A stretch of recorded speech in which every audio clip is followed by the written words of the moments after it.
So today we'll be solving a problem on electric field wherein we have three charges Q1, Q2, and Q3 with the given 3 times 10 to the power of negative 8, 7 times 10 to the power of negative 9, and 6 times 10 to the power of negative 7.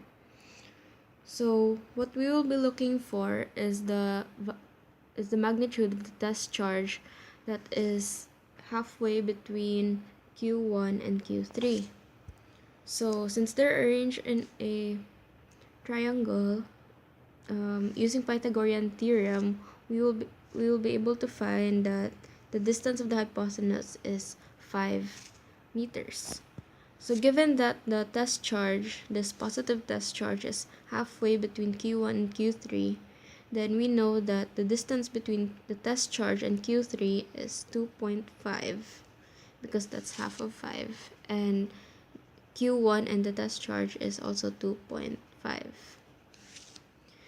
And then if we imagine this triangle to continue to form a rectangle, we can see that we can also draw another diagonal going there, and we will have the same value 2.5 for the distance of Q2 and the test charge, so that's also 2.5. So knowing that, we will now be able to find the electric field using the formula E is equals to K absolute value of Q R squared.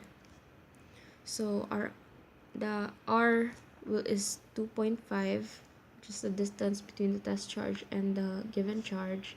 Then K is the constant, 9 times 10 to the power of 9. Then Q will be the given that we have here. So we'll now find that E1 is 9 times 10 to the power of 9 times Q1, which is 3 times 10 to the power of negative 8, all over 2.5 squared. We will have the value E1 is equals to 43.2. Since the test charge is positive and Q1 is also positive, so the test charge will be repelled and it will go down to the east. So that's south of east. So we'll do the same for E2 and E3 too. So E2 will be 10.08. So that's negative, positive. The test charge will be attracted, so that's going south of west. That's south of west. Then for E3, we will have the value 864, and then since this is also negative, so we will have the test charge going towards Q3, so that is south of east.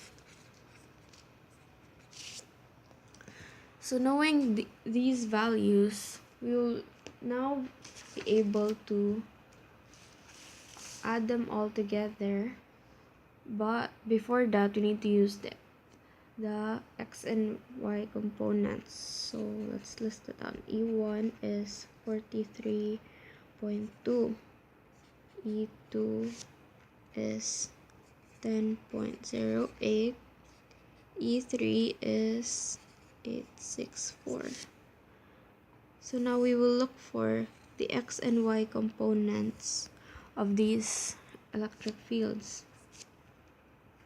So for the x component, we will be using cos, but first we need to look for the angle.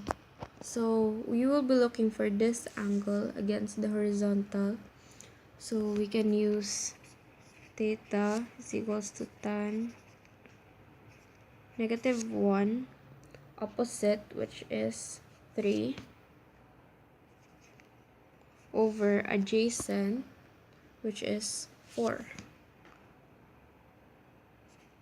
This will give us with the angle 36.87.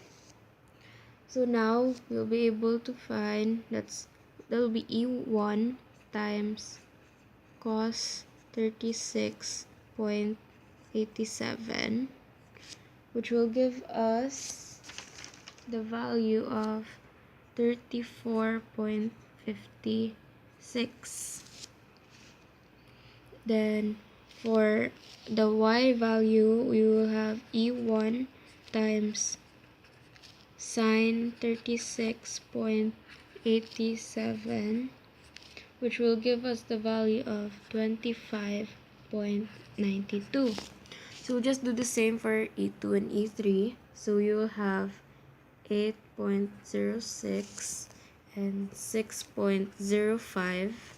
And for E3, we will have 691.20 and 518.40. So